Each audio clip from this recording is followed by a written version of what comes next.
ingresa al hospital, en ella se recogen los datos de identificación del paciente, datos asistenciales y económicos.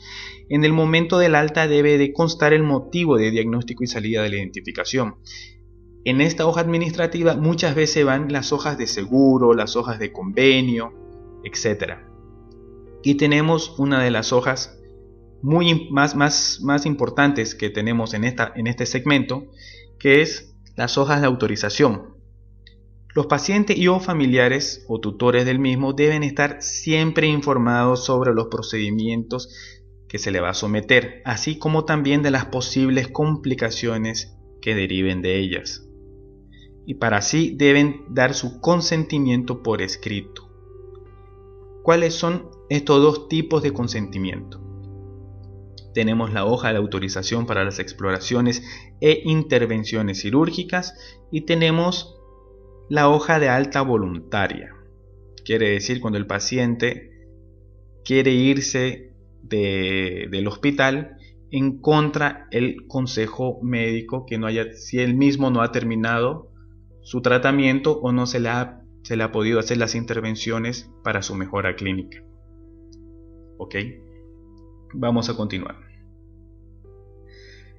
Antes de hablar de la historia clínica y su estructura en sí, que se resume en anamnesis para ser realizada, es importante tener en cuenta que, aunque la medicina tiende a ser cada día más científica, la anamnesis continúa siendo un arte que no termina de perfeccionarse y que además de conocimientos requiere de paciencia, tino, psicología y experiencia que se adquiere día a día. Requiere además que el médico esté relacionado con las manifestaciones semiológicas de las enfermedades y sea capaz de establecer una relación médico-paciente que nos da la oportunidad agregada de conocer no a la enfermedad, sino a la persona como persona, obteniendo así toda la información del enfermo. La anamnesis necesita de mayores destrezas que el alumno en general en su comienzo en incursión clínica en la universidad no tiene, pero no hay duda que con práctica, dedicación y determinación se puede obtener resultados satisfactorios para la práctica. El interrogatorio al enfermo es la que permite recoger la anamnesis y esto nos permite construir y elaborar la historia clínica en sí. En esta obtendremos datos de su enfermedad actual, mórbidos, familiares, sociales, académicos, biográficos y vamos a poder conocer su personalidad. La conversación con el paciente es fundamental para conocer qué le pasa. En niños o personas con trastornos mentales o de conciencia, siempre será necesario recurrir a alguien que nos pueda aportar dicha información, sus familiares, sus amigos o los testigos.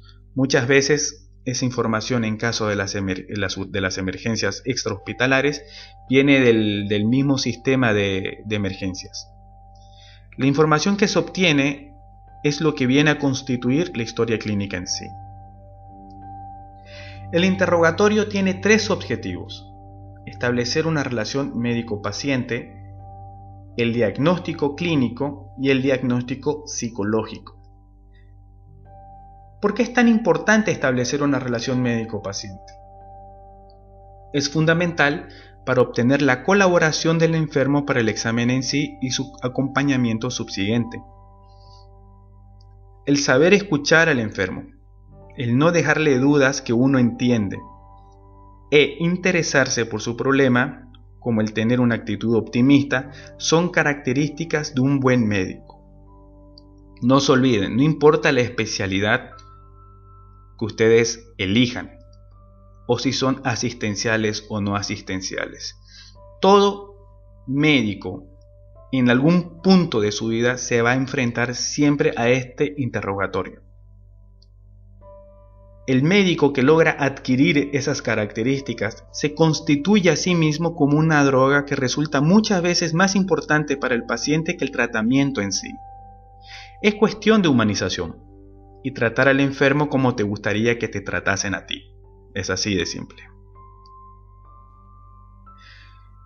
No existen reglas dirigidas para realizar la anamnesis. Todos los enfermos son diferentes, siendo así función del médico el adaptarse al enfermo y no viceversa.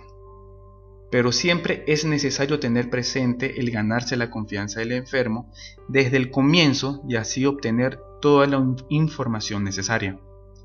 A esto contribuye la afabilidad y el trato deferente.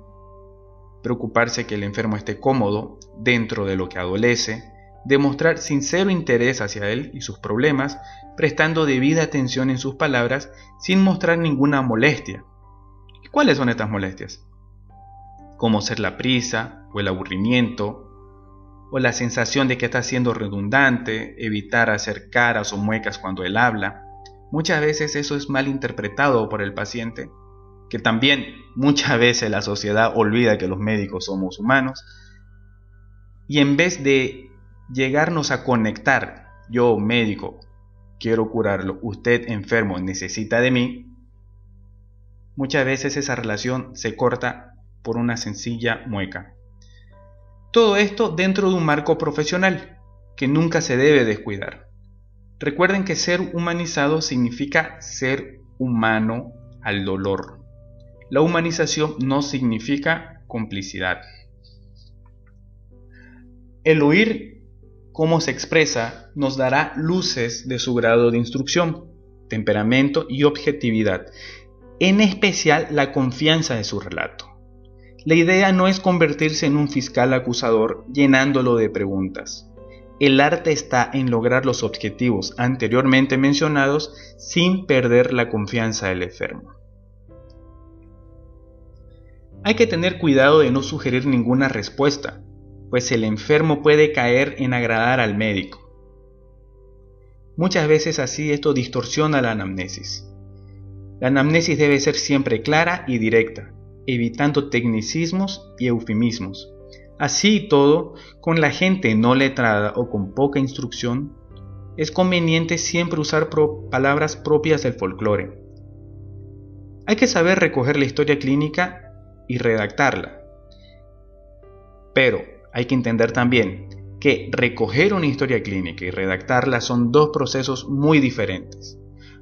Una buena historia clínica no tiene por qué ser extensa y mucho menos aburrida. Se necesita tener datos confiables y no omitir ninguna información útil. Precisa ser concisa y libre de datos superfluos. Debe ser objetiva, evitando así los juicios personales de quien la realiza. Vamos a ver su estructura. ¿Cuál es la estructura de la historia clínica? Tenemos la filiación, el motivo de consulta, la enfermedad actual o anamnesis próxima, los antecedentes personales o anamnesis remotas y tenemos la revisión por sistemas. Vamos a ver cada uno de ellos. En la filiación, nosotros necesitamos el nombre, el apellido, la edad, el sexo, la ocupación. Muchas veces la ocupación nos da señales de cuál podría ser su problema, la fecha de nacimiento, el número de historia clínica, eso normalmente ya viene por sistema si es que la historia clínica es digital. El estado civil, necesitamos datos como el carnet de identidad del mismo, alguna identificación, la nacionalidad, la procedencia actual, teléfono, grado de instrucción. Es muy importante saber la religión y la fecha en que se está efectuando la misma. Algunos de estos datos pueden ser clave para la hipótesis diagnóstica. Por eso es de buenos clínicos apoyarse en ellos. Así existan afecciones predominantes por sexo, como por ejemplo la colelitiasis, anemia ferropénica, el lupus eritomatoso, la artritis reumatoide, la esclerosis sistémica progresiva, la enfermedad de Basedow, son más frecuentes en mujeres que en el hombre. Asimismo, en el hombre son más frecuentes las periarteritis nodosa, la espondilitis anquilosante, el síndrome de Reiter, la enfermedad coronaria. En general, estas son más comunes o más frecuentes en el hombre. Así también existen enfermedades predominantes en jóvenes o adultos jóvenes, como la fiebre reumática, mononucleosis infecciosa o como otros, mientras que el cáncer, la aterosclerosis cerebral y coronaria o la limitación crónica de flujo aéreo en la EPOC predomina en el adulto mayor. Vean bien que aquí se está utilizando las palabras predomina o son más frecuentes. No quiere decir que sean fijas a ciertas edades. Hay personas jóvenes que por muchos motivos pueden tener una limitación crónica del flujo aéreo, perfecto, como también personas que en la edad adulta se le diagnostica fiebre reumática y no así se hizo ese hallazgo o ese diagnóstico cuando era joven. En cuanto a la profesión, es relevante para saber cuál es el problema que éste tiene, porque algunas profesiones van relacionadas con algunas enfermedades. Como ser la silicosis, está estrictamente relacionada con la minería. La intoxicación plúmbica está relacionada con quienes trabajan con baterías y sargón. Y la anemia aplásica está relacionada con quienes trabajan con benzol y sus derivados. La procedencia y residencia actual. ¿Por qué es importante este punto? Muchas veces porque el enfermo no es oriundo de nuestra ciudad o de nuestro país. Muchas veces también él mismo ha hecho algún viaje. Entonces, algunas enfermedades son más relevantes y más elevadas en esos países que en otros. Vamos a ver unos ejemplos. La brucelosis, también denominada la fiebre de Malta, la fiebre mediterránea, la enfermedad de Bank. Esta es muy frecuente en el Mediterráneo, Asia Occidental, algunas partes de África, en las